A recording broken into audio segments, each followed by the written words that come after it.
fois, et comme tous les livres audio que j'adore écouter... Johnny? Vous êtes trompé d'adresse, messieurs. Votre père Walter vous a envoyé un colis. Où est-il? Walter vient de mourir. Ça me bloque quand on me regarde pisser. Bande de vicelards. Tu veux te battre? Je viens d'avoir une journée de merde. J'ai ma gonzesse qui m'a largué. Vous entrez par effraction, et Naruto me colle une lame sur le cou, alors... Je pense être en droit de vous tuer. Ferme ta gueule! Le film s'ouvre à Hawaï. Un homme balaye les alentours d'un regard inquiet, comme s'il craignait d'être suivi. Il s'approche d'une boîte aux lettres et y glisse une enveloppe, la main tremblante. Mais dès qu'il met le pied dans la rue, une camionnette bleue le percute de plein fouet.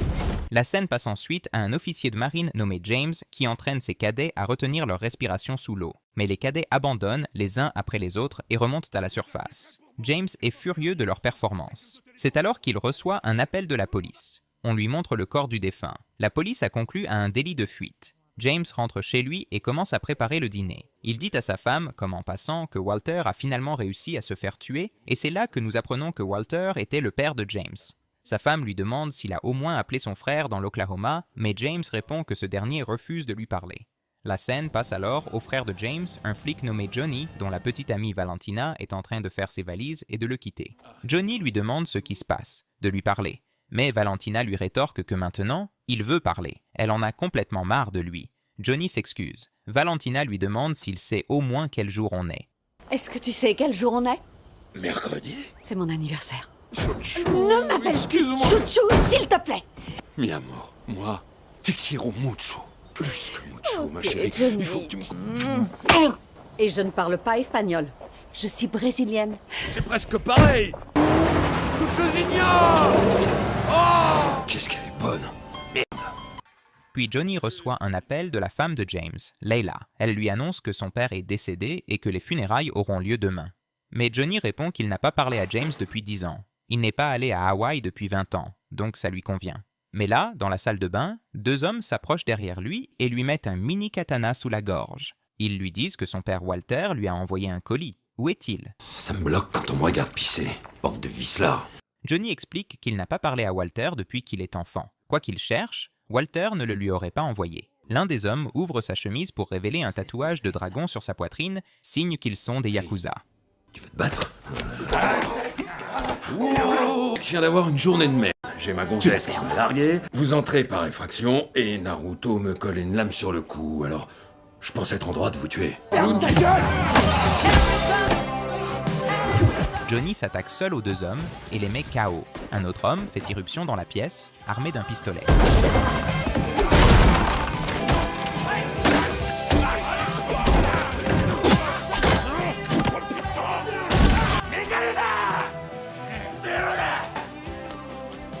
Vous voulez danser?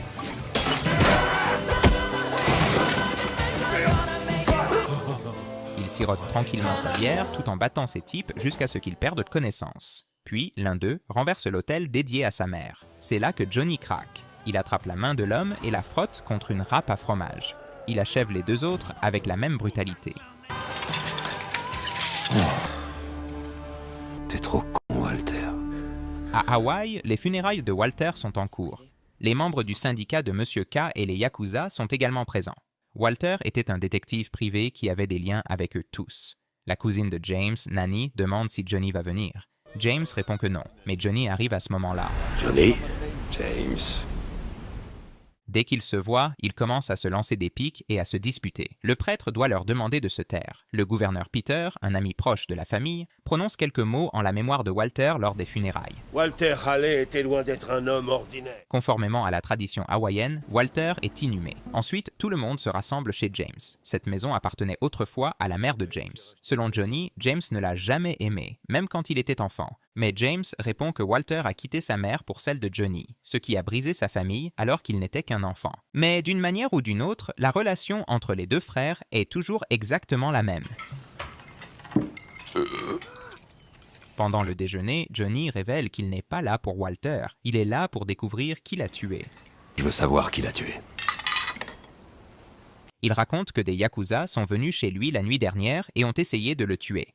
James se met en colère. Il savait que Johnny ne pourrait pas revenir ici sans chercher les embrouilles. Johnny dit qu'il ne lui demande même pas son aide. James ne l'a pas aidé non plus quand la mère de Johnny a été tuée. James lui dit de sortir pour parler. Vas-y.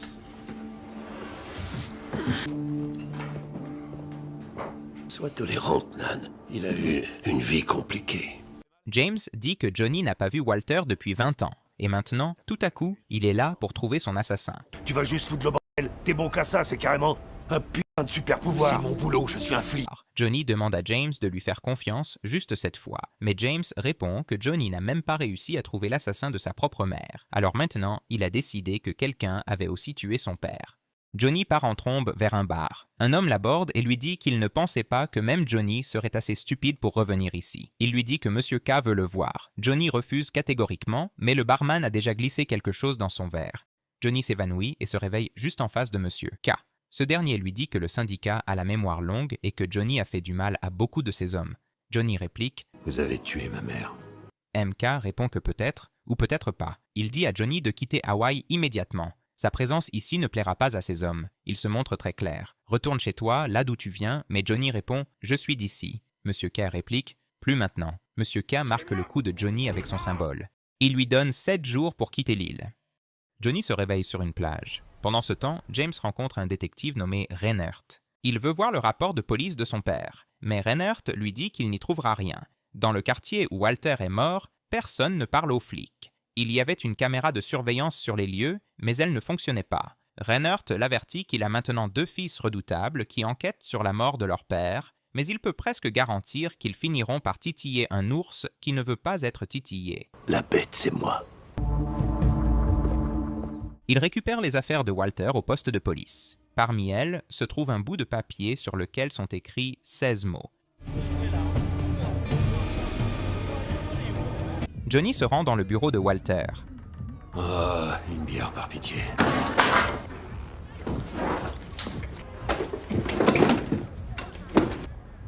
Ça fait partie de l'héritage. Il entend quelqu'un entrer.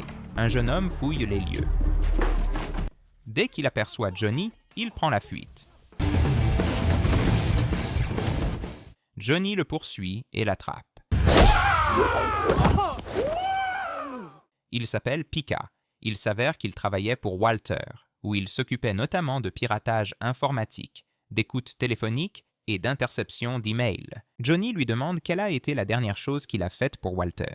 Pika répond que Walter lui avait juste dit de trouver un emploi dans une entreprise de restauration, mais il ne sait pas pourquoi.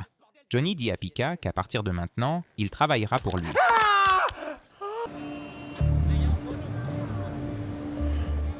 James remarque qu'il y a un bar avec une caméra juste à l'endroit où Walter a été tué. Il entre et demande les enregistrements de vidéosurveillance, mais il refuse catégoriquement. Tonton ? James propose de l'argent. Il reste inflexible. Il dit alors que l'argent est pour les dégâts. Quel dégât ? Pendant ce temps, Johnny découvre un plan caché dans une planche de surf dans le bureau de Walter. La scène passe à un rassemblement pour le gouverneur Peter. Nanny travaille comme son assistante. Johnny l'appelle et lui dit qu'il a trouvé des plans ou une étude portant le sceau du gouvernement, mais qu'il ne sait pas de quoi il s'agit. Nanny lui répond qu'elle pourra accéder à la base de données lorsqu'elle sera de retour au bureau. Elle a juste besoin du numéro à 8 chiffres inscrit sur le plan. C'est alors que quelqu'un s'introduit dans le bureau. C'est James. Johnny lui demande ce qu'il fait là. Il répond la même chose que vous. Il montre à Johnny l'enregistrement de la caméra de surveillance. La camionnette bleue n'avait pas de plaque d'immatriculation. Et c'est clair comme de l'eau de roche. Ce n'était pas un accident, c'était délibéré. Johnny demande à Pika une liste des événements passés et futurs de cette entreprise de restauration. Il serait temps qu'on parle de ma rémunération. On en discute maintenant ou... Non, d'accord, je fais ça bénévolement. Il a eu ce qu'il méritait. N'oublie pas ta clé USB. Les 2 frères montent dans une voiture, toujours en train de se disputer, et partent. C'est alors qu'une autre voiture les percute.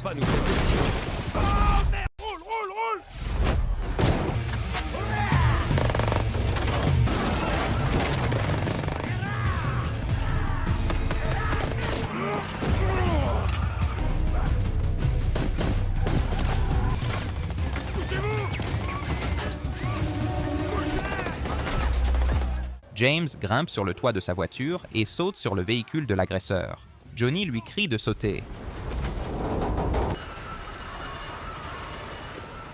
T'as bousillé ma Non, caisse. j'ai bousillé leur caisse qui a atterri sur la tienne. De rien, c'est normal. Je t'ai sauvé, mon frère. Aide-moi. Rainer leur dit qu'ils viennent de griller 4 tueurs Yakuza. Il révèle également que Johnny n'est même pas policier pour le moment. Il est un agent suspendu. James remet la clé USB de vidéosurveillance à Reinert. Ce dernier leur donne un dernier avertissement. Il vaut mieux que ce genre de choses ne se reproduisent plus sur son île, sinon il ne les laissera pas s'en tirer à bon compte. Je sens qu'il m'apprécie pas. Tu connais quelqu'un qui t'apprécie? C'est juste qu'on comprend rien à ce que je dis parce que quand je parle, je pète par la bouche. Pour la boucler, tu veux combien? Nanny raconte aux 2 frères ce qu'elle a découvert au sujet des plans. Ils concernaient une propriété située à l'est de l'île. Ils avaient été commandés par la société Robichaud. Marcus Robichaud est un grand promoteur immobilier. Walter travaillait peut-être pour lui. James dit que Robichaud est en train de construire un casino. Il y a une marque de casino au dos du plan, ce qui n'a aucun sens, car les jeux d'argent sont illégaux sur l'île. Non, tu devrais rester.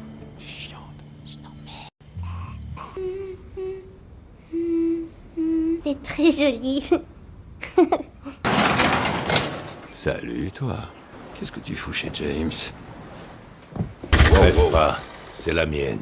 Johnny, tu vas descendre. Tu veux me dire pourquoi t'as été suspendu? J'ai flingué un dealer qui vendait de la meth à des enfants. Je te prête celle-là. Elle date des années 40. Le lendemain, les 2 frères se rendent sur la propriété, une communauté hawaïenne y vit. James demande à qui appartient cette propriété. Les gens lui répondent que cette terre leur appartient à tous et que tout le monde est le bienvenu. Une femme explique qu'ils vivent ici pour se battre pour ce qui leur appartient, pour protéger cette terre. Ils savent que des gens viendront leur prendre. C'est pourquoi ils montent la garde. Johnny reçoit alors un appel de Pika. La police a trouvé une camionnette bleue sur la plage. Le conducteur était un comptable subalterne du bureau du gouverneur. Quelqu'un a balancé la camionnette et le conducteur à l'eau pour détruire les preuves. Johnny consulte la liste des propriétaires de camionnettes bleues de l'île. Oui, quoi? K. Hé! Il dit à Pika de se renseigner sur Hiyashi Import. C'était le seul nom japonais sur cette liste. La scène se déplace vers un événement chez Robichaud. Pika est déjà là, se faisant passer pour un serveur. Johnny et James arrivent bientôt, eux aussi habillés en serveurs. Tu vois le tableau? Pas forcément. Les restez pas ensemble. On dirait que The Rock a fait des jumeaux avec sa main droite. T'as peut-être pas tort. Il fait chier. Johnny suit une femme à travers la foule. Il commence à flirter avec elle. C'est alors qu'il apprend qu'elle connaissait Walter. Elle ne savait pas qu'il était mort. Cette femme avait engagé Walter pour enquêter sur les activités de son mari, qui n'est autre que Marcus Robichaud. James tombe sur un Japonais. Sa carte de visite indique Hiyashi Imports. Tenez, c'est à vous ça. James lui dit qu'il sait qu'ils ont égaré une camionnette bleue. T'es quoi, t'es flic? Pendant ce temps, Monica révèle qu'elle est en train de divorcer et que sans moyen de pression, les choses ne se passeront pas bien pour elle, ce qui signifie que Marcus ne la laissera pas partir vivante. Monica dit qu'il n'est pas sûr de parler ici. Elle dit à Johnny de venir la voir demain. De retour avec James, le Japonais dit Il y a un vieux dicton japonais qui dit « Le petit d'une grenouille n'est rien d'autre qu'une grenouille ». Pour dire que les grenouilles ne regardent jamais des 2 côtés avant de traverser. Faut que j'y aille, l'homme grenouille. Un de ces 4. Les hommes de Marcus s'approchent de Johnny et James et les escortent jusqu'à Marcus.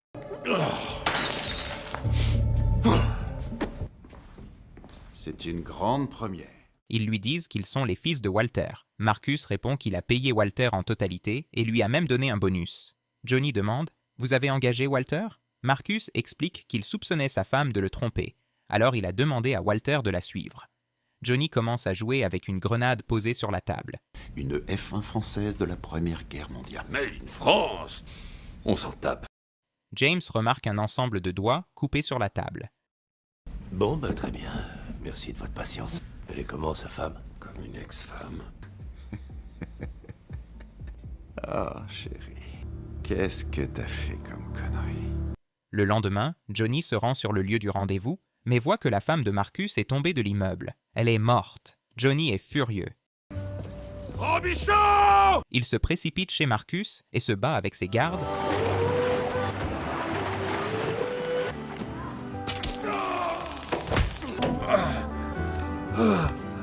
Et j'aurais tué qui aujourd'hui? T'as tué ta femme? Johnny dit à Marcus qu'il sait qu'il l'a tué, ainsi que son père. Mais Marcus demande à ses hommes d'appeler la police. Johnny est arrêté. Le gouverneur Peter arrive et annonce que Marcus a retiré sa plainte à sa demande. Peter explique à Johnny que Walter avait en lui une part d'ombre qui l'avait poussé à détruire tout ce qui était bon dans sa vie. Cette même part d'ombre habite Johnny et James, mais eux ont quelque chose que Walter n'avait pas. Un frère. Je t'aime bien, Johnny. Dès que Johnny sort de prison, James le réprimande de n'en faire qu'à sa tête. Faire ce qui te passe par la tête. Lâche-moi, James. C'est pas en foutant le bordel que tu vas faire revenir ta mère. Johnny commence à frapper James. Au début, James se contente de bloquer ses coups. Mais comme Johnny ne s'arrête pas, James riposte.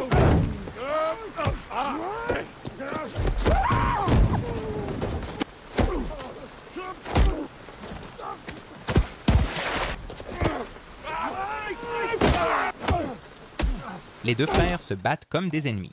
James bat Johnny violemment. Il lui demande ce qui ne va pas chez lui.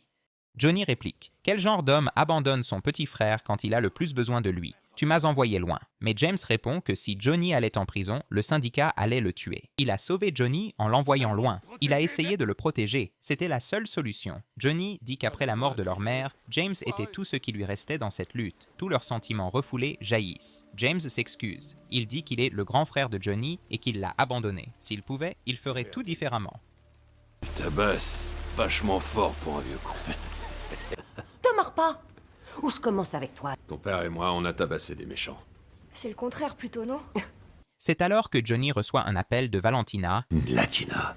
Un volcan. Elle est retournée chez lui pour récupérer ses affaires et a trouvé un colis en provenance d'Hawaï. À l'intérieur se trouve une clé USB. Johnny lui dit d'apporter la clé et de prendre l'avion pour Hawaï, mais Valentina refuse. Johnny parvient à la convaincre. Johnny, Pika et James vont chercher Valentina à l'aéroport.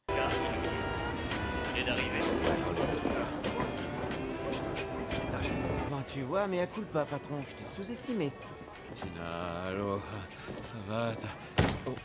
Elle lui remet la clé. Il découvre que c'est un portefeuille électronique. Pour l'ouvrir, ils ont besoin d'une phrase secrète composée de 12 mots aléatoires que seul le titulaire du compte connaît. James sort le bout de papier des affaires de Walter. Les 12 mots y sont écrits, mais à ce moment-là, des coups de feu pleuvent sur eux depuis un hélicoptère et ils se précipitent pour s'échapper. Valentina prend le volant. L'hélicoptère ouvre le feu sans se soucier des autres voitures sur la route. Un groupe de motards armés se joint à la poursuite.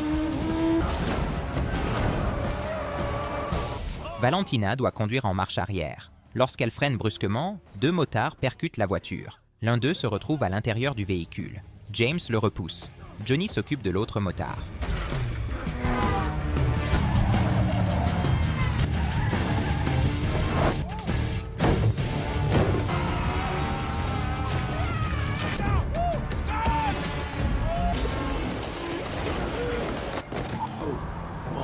Il s'est fait mal. Johnny tire à l'aveuglette dans le ciel. James prend son temps et vise avec soin. L'hélicoptère perd le contrôle et commence à descendre, mais il se dirige droit vers leur voiture. Tout le monde s'en sort de justesse. Pika accède enfin au portefeuille. Valentina examine les données et dit qu'il s'agit de virements internationaux. 12 millions de dollars ont été transférés via plusieurs comptes offshore vers un seul compte appartenant au gouverneur Peter.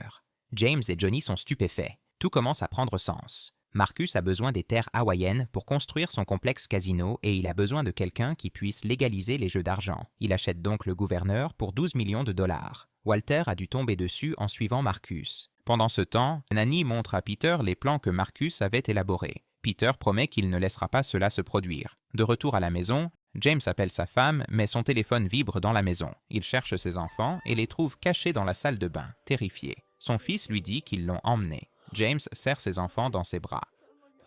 Marcus leur envoie une vidéo montrant que Nanny et la femme de James sont sous sa garde. Il exige qu'on lui remette la clé USB en échange de leur vie. James et Johnny s'équipent pour aller sauver leur famille et venger la mort de leur père.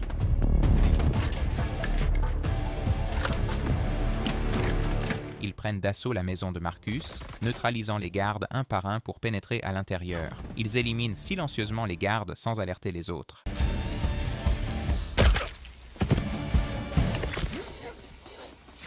Lorsque les gardes entendent une alarme de voiture se déclencher et se dirigent vers elle, ils sont tous abattus à distance.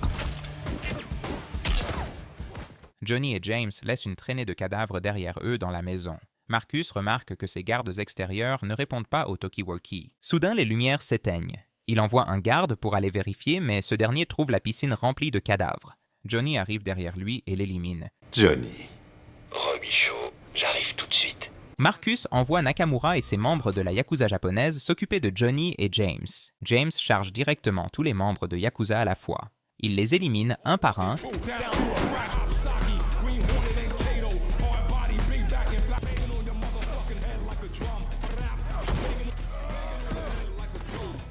puis commence à frapper l'un d'eux avec un marteau. Johnny doit intervenir et l'arrêter en lui disant que le type est déjà mort. Ensuite, il libère Nani et Leila. Mon amour. Les enfants. T'inquiète, je gère. Va avec Johnny. Nakamura ouvre le feu sur James. Les deux hommes s'affrontent. Johnny empêche Marcus de s'échapper.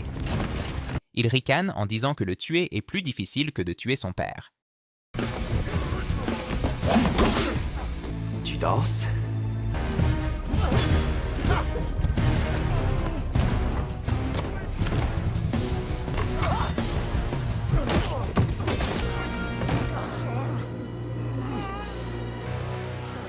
James brise les os de Nakamura et l'achève.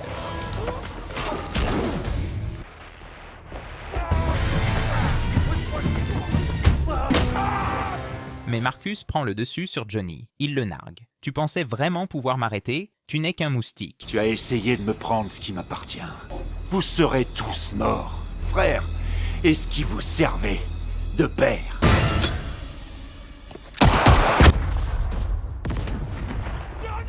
James plonge dans l'eau pour sauver Johnny. Il ramène son frère qui se noyait à la surface.